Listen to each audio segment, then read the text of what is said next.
Dictators inevitably suffer the same fate. Every one of them. You live violently, you will die violently.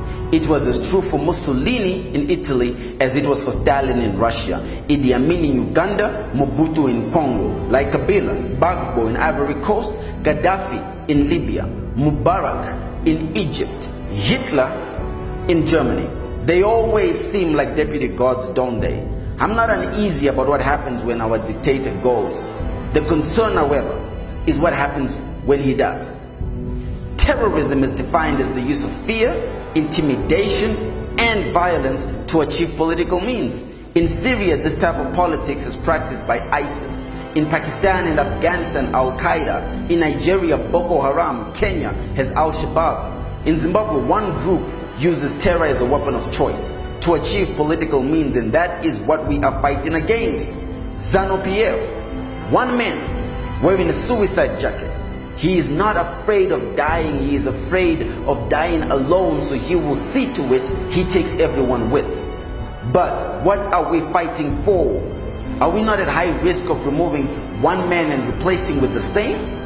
Viva Zimbabwe believes in a third force, the youth, you and me. 1,900 ward seats, 210 parliament seats vacant in just 24 months. Instead of leaving it to mainstream political parties, what if we took the responsibility of our futures into our own hands? There is only one sustainable legal solution, and that is political organization. A youth political party that forms the new government in just 24 months. Why not? If not now, tell me when. If not us, then tell me who. Tell me who else understands our pain, our challenges, our dreams, and our ideas. Changirai, Mujuru? Which one can we trust with our futures? Do we not have a better Minister of Foreign Affairs out there? Do we not have a better Minister of Sports, Arts and Culture, Minister of Small Medium Enterprises? Who better to solve our judicial problems than us? Our infrastructure, public services, the culture, financial services sector. Who has better solutions than us? Land? None of us have it. Bond notes? None of us have the cash. Mines? None of us have them. We have been reduced to changing our dreams to fit this imprisoning environment. We are Zimbabweans. We lead. Everywhere we go, we lead. I am tired of being a follower. I want my country to lead again. It's time to look beyond the protests. We have to prepare and be better than this, tactically and operationally. The Youth Virgin Vote makes up 4.1 million votes versus 3 million from the last election. Only 9% of us voted in 2013. So whether you like to hear it or you don't, we did this to ourselves. I understand the skepticism about voter rigging, but can we have that conversation when we are at least registered? ZANU-PF can rig an election where they have 30 or 40% of the vote, but Likuv can help them when they have a 10% vote.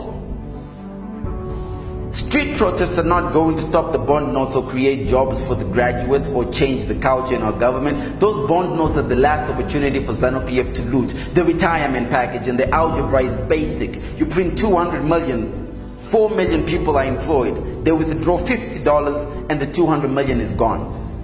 What do you do next? You start printing some more. And once you start printing, who's counting?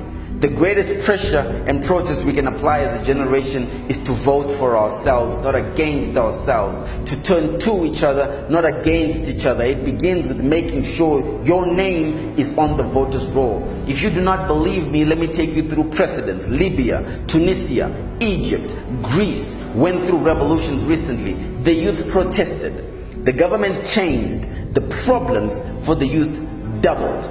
Because after the protest always comes one thing: elections. And that game, my friends, is played by politicians. I'm asking you to join Viva Zimbabwe. This is the harder path, I know.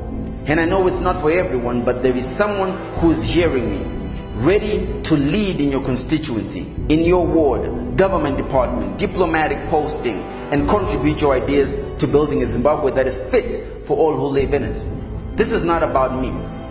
It never was. I'm not running for political office in the next election. I don't even need to lead Viva Zimbabwe. You can come and lead it. Instead, Play your part. Start by sharing this video, then like the page to find out where you can register to vote. Register and get your friends to do the same. If you don't believe it can be done, get out of the way for those of us who believe it can. It's only 24 months and preparation is everything. How you vote or not is what will decide if we will turn our aspirations to tangibles or we will aspire until we expire. Kana muchida kuvewa kutanga kunzwa nyaya dzakadai mazuva ese, garai makateya pa YouTube nekuklika button rakanzi subscribe. Munobva maita wokutanga pa ZimdiTv News kunzwa zviri kuitika.